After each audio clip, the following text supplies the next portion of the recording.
Bub, do you have self-esteem? Yeah? Good boy.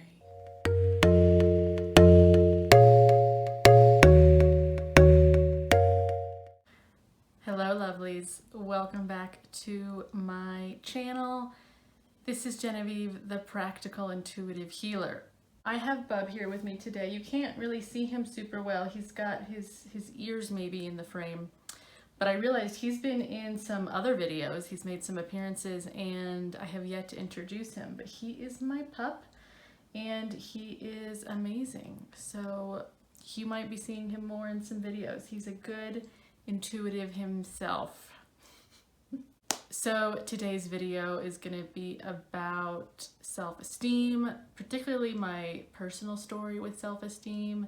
It is such a huge issue and it's one that affects literally all of us. It's not just like women who have self-esteem issues or kids or teenagers. It's all of us. So let's jump into my journey with self-esteem. It's going to be a bumpy ride, so just buckle up.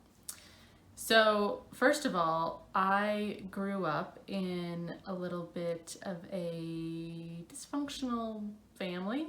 I came from two parents who they themselves struggled a lot with self-esteem issues. So when you're a kid and what's being modeled to you by the people that you rely on for survival, to be your guides and your mentors and all things in life, when those people are really struggling with their own sense of self-worth and self-esteem, of course it's going to affect the kids because that's what they're relying on to inform them on how to be a good human and to be a successful adult. So side note, that also speaks to if you do have kids and you're struggling with self-esteem, just know that if the things that you struggle with, even if you think you're not projecting it onto them, and you might not be, but if your kids see you not liking yourself or not respecting yourself, the kids will pick up on that and it will affect them and they will take it personally because kids are little egomaniacs and they think that everything their parents do is actually a reflection of them. They're built to be that way. That's how they build their identity. So that's kind of how I started with these two special parents who were just struggling with their own stuff. So for most of my childhood, I remember feeling a little bit lost, like I didn't fit in. I always felt like I was just different and the other kids had something that I didn't. And this is something I allude to in my other video about how to stop comparing yourself to people. I just came from this sense of feeling like I didn't have something that the other kids and people around me somehow had. So fast forward to middle school where things got really awesome. I remember being in 7th grade and I had this really sweet little language arts teacher who had given us some assignment that was, I guess it must have been about like emotional intelligence or something, because I remember the questions on it were all kind of about our own self-awareness in some ways, and that was very her. She was very like kind of this like hippie self-help kind of lady. Which is now kind of what I've become, which is totally fine, except I'm nerdier probably. But so yeah, she'd given us this little writing assignment with these little emotional awareness question prompts. And I think the question was something like how do you know if you're a good person? And the answer I wrote was, I don't really know if I'm a good person. I think that's for other people to decide. So little 12-year-old me in 7th grade wrote that on whatever assignment that was, and my LA teacher was so concerned about me because she thought that was the most, like that's one of the weirdest answers you could give in terms of showing the depth of your own lack of self-esteem and just the total lack of self-confidence. That I didn't even know how to define if I thought I was a good person. I thought it was wholly up to other people to decide that for me because somehow I was so not equipped that I couldn't even decide that for myself.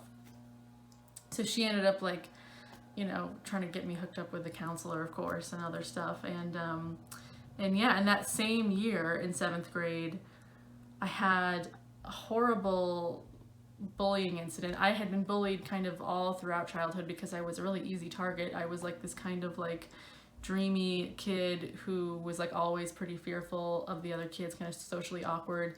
And I was easily affected by bullying. And so when kids see another kid that's like, when they know they can be effective with their words in that way, it's like they keep doing it. The kids who don't get bullied tend to be the ones that when their name called, they don't have really a reaction to it. It's just sort of like, oh, well, that's weird that you said that, and then they just kind of go about their day. But the kids who do get bullied are the ones that they start shutting down when they hear those words, and then the bully is like, oh, I have power here, and they keep doing it. So anyway, this is a side note. This might be a long video with all of this rambling, but that's okay. So anyway, really bad incident of bullying in 7th grade where I had gone with a good friend of mine at the time. I went with her and her family up to the mountains. I live in Colorado, and we'd gone up to the mountains for a day trip. And she had used to live in the town that we were visiting, and so we hooked up with all of her old friends from grade school, and they instantly did not like me. And so it turned into this ganging up of she, because they were the stronger group. She joined all of her old friends from the mountain town, and they just tore me apart. All the things about my physical appearance, about the way I talked, about my hair. I remember specifically, I've always been into like intuitive, spiritual, nerdy stuff, and I had been wearing these earrings that were these like big kind of gaudy gold earrings with like a moon and little stars hanging off of them, which now actually I think would probably be pretty cool. I wish I could still have them because they'd probably be something that would be trendy now. And they were like, I can't believe she's wearing those earrings. They're disgusting, and just everything about me. And they just kept doing it. It was effective. Like I was really affected at the time by it, so much to the point that I actually, for the first time, had felt some serious depression and like I should kill myself. Never in my life had I felt that way. And then all of a sudden, because the rejection from my community, from my peers was so strong in that moment, it was like, that's when humans, we get that wave of like, oh my God, maybe I should just kill myself. So knowing that, this is why the issue of self-esteem, self-confidence, understanding your worth is so important, because when we don't have a handle on that, we are controlled by what others around us think, how we compare ourselves to others. We're very easily affected by just things that happen in the external world, and we can sometimes mistakenly think that everything is directed at us. Some things obviously are directed at us, like that incident with me in 7th grade, that was directed at me. But because I was already in such a weak spot, it had this extra effect on me that someone who had healthy self-esteem, that it wouldn't have maybe bothered them as much. And the kids probably wouldn't have even done that, because the energy, like I said, of a child who has pretty good self-confidence and self-esteem is just not one that attracts that kind of attention. So let's fast forward. So now I did most of my healing around my self-esteem and my self-worth when I really started to own who I was. And that's something that a lot of us hear, and it can be kind of vague.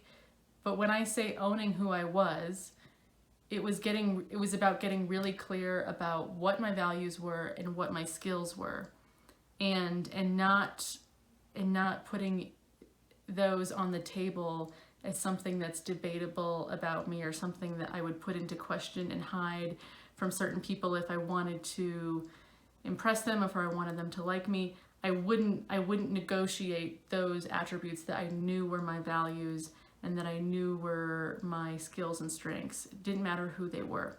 So that started for me when I really started to get confidence in my psychic tools. Leading up to when I started doing my own psychic healing, I was very much playing the game of chasing success, wanting to look like someone who is really put together and successful, trying to do this sort of outside-in approach to my life, where I thought if I could get everything in my life to look really good, then I would feel really good on the inside. And that's an approach that so many of us are trying to take right now, especially in the world of social media and everything being online. And it's just, we're living this very kind of flashy lifestyle right now where everything can be edited and made to look so great and put online, and we're living through the screens. And it can give people this false sense of security that if they can achieve what they see online, then they'll be good and they'll feel good about themselves. Unfortunately, as many of us have learned, that is not the case. I'd actually argue that the people that you see that are like the biggest influencers online, people who have a really strong, heavy presence online that's based on how good they look, those people actually struggle a lot. And you can do research to find out like what's going on with those people inside in terms of like struggling with depression and anxiety and addiction issues, because there is a certain amount of emptiness that comes from just looking good all the time but not being able to authentically connect with others in a real way. Because when we're being authentic, there's usually messiness in that, like there's humanness in everything.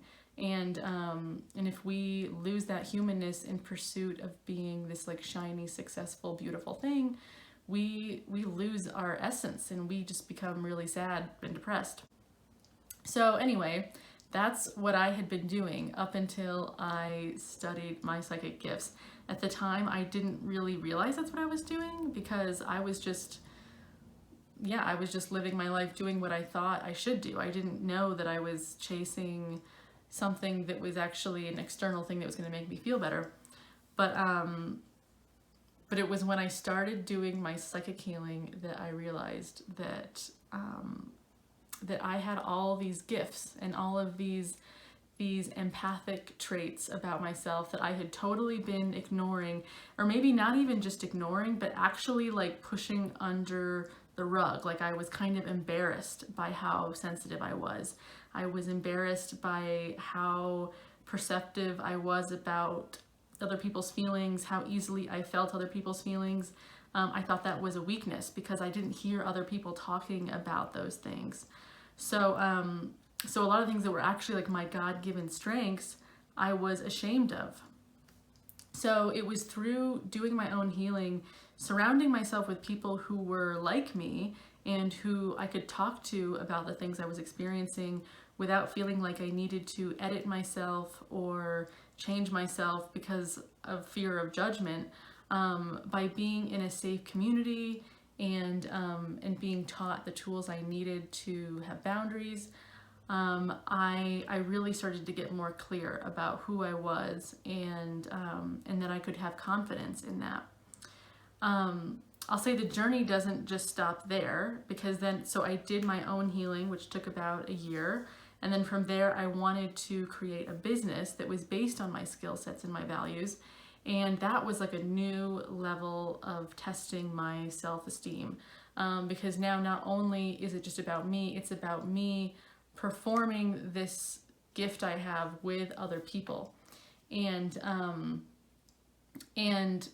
want people to like it. I want people to like what I do. I want them to feel the benefits of the healing and the insights that I have. And so there was a few years of negotiation in me in terms of, I can't just do this to make people like me, because that's not what this gift is about. It's about healing and connecting and understanding ourselves on a deeper level. It's not for Genevieve to go out there and impress people. And it's taken me some years to really get clear on how to do my gifts and be clear about what I can do for people and what I can't do for people, which, as you know, is in another video on my channel.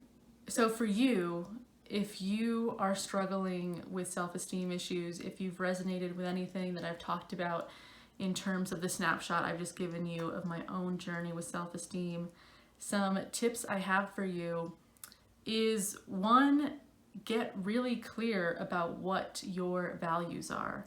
So if you don't know what your strengths are, maybe you don't even really like yourself right now. If your self-esteem is super low, you probably feel a little bit of self-animosity because you feel like, why does my life suck so much? How come bad things keep happening? And it's because you have no you have no sense of self. You're just like a leaf in the wind getting beat up, and there's no boundaries around you in terms of like, who am I and what am I really doing in this world and what am I willing to accept and not accept. So the first thing you can do is get really clear on what your values are. And it could be helpful if you don't even know what your values are, just to look at like a list of like different values that people have. For example, do you value being in monogamous relationships? That's one. Do you value being honest in all of your communications?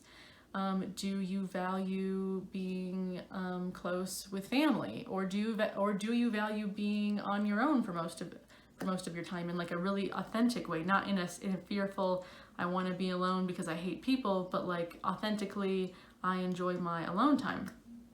There's like a million different values that you could have, so it might be helpful for you to research what they are. Once you get more clear on your values, that can be a signpost to you as to what your strengths are. And I'm sure you already know like what your general interests are. So if you mix your values with what your interests in life are, that's gonna point you towards what your skill set is, what you have to offer the world, because I think it's really important for all of us as people to get a firm sense of self-esteem. We do need to have something about us that we're confident about in terms of what we're creating in the world. So when we're really unsure about that, it can really affect us. So those are my first two starting points for you, is figuring out what your values are, and then from there figuring out what your skill set is. In another video, I've talked about loneliness, and in that video, we talked about cutting out people from your life that might be hurting you. I would say that again, that if there are people in your life that you've kind of attracted because you have this kind of low self-esteem energy that's easy to take advantage of, it might be helpful for you to start distancing yourself from those people and start trying to find the people who resonate with what your true values and skills are. All right, that is my video for you guys today. Thank you for listening. It's really an amazing and also vulnerable experience for me to talk about the things that I've been through in my life, and I share it with you because I genuinely want to help you. So if there's anything that you have resonated with in hearing my story, just know that you're not alone. And even the people that you might perceive as having it all together, because sometimes people see me and think I have it all together, know that that has not always been the case. And I came from some pretty difficult situations in my life that I can now be thankful for, because I learned something that now has enabled me to heal and then pass it on to you, so that you can get to a point of healing in your life where you're happy and fulfilled. So thank you so much for watching and sharing the journey with me. Please like this video with the thumbs up button and subscribe if you would like to hear more from me. I give out practical life tips, but also intuitive and psychic tips every Tuesday and Friday. All right, bub? Okay.